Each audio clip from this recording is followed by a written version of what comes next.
చాణక్యుడు తను రచించినటువంటి నీతి శాస్త్రంలో నిజమైన ఆప్తులు ఎవరు, సరైన బంధువులు ఎవరు అన్నది ఒక శ్లోకంలో తెలియజేశారు. అదేంటంటే, ఆతురే వ్యసనే ప్రాప్తే చ దుర్భిక్షే శత్రు సంకటే రాజద్వారే శ్మశానే చ ఎస్ తిష్టతి స బాంధవః. ఆతురే అనారోగ్యంగా ఉన్నప్పుడు, ఆరోగ్యంగా లేనప్పుడు, రోగాలు వచ్చినప్పుడు, హాస్పిటల్స్ వంటి వాటిలో ఉన్నప్పుడు ఎవరైతే మనతో పాటు ఉంటారో, వ్యసనే ఏదైనా మనం చేసేటటువంటి పని వలన మనకు వచ్చేటటువంటి కష్టంతో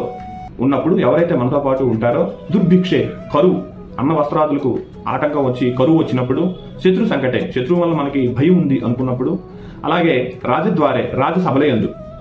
ఎటువంటి తీర్పులు చెప్పాల్సినటువంటి సందర్భాల్లో ఏదైనా పంచాయతీలు జరిగినప్పుడు మనతో పాటు ఎవరు ఉంటారో, అలాగే శ్మశానం చిట్ట చివరికి మన ఆప్తులు ఎవరైనా పరమపదించినప్పుడు శ్మశానంలో మనతో పాటు ఎవరైతే తోడుగా ఉంటారో, ఈ 6 ప్రదేశాల్లో మనతో ఎవరైతే తోడుగా ఉంటారో వాళ్ళనే నిజమైనటువంటి సరైనటువంటి ఆప్తులని బంధువులు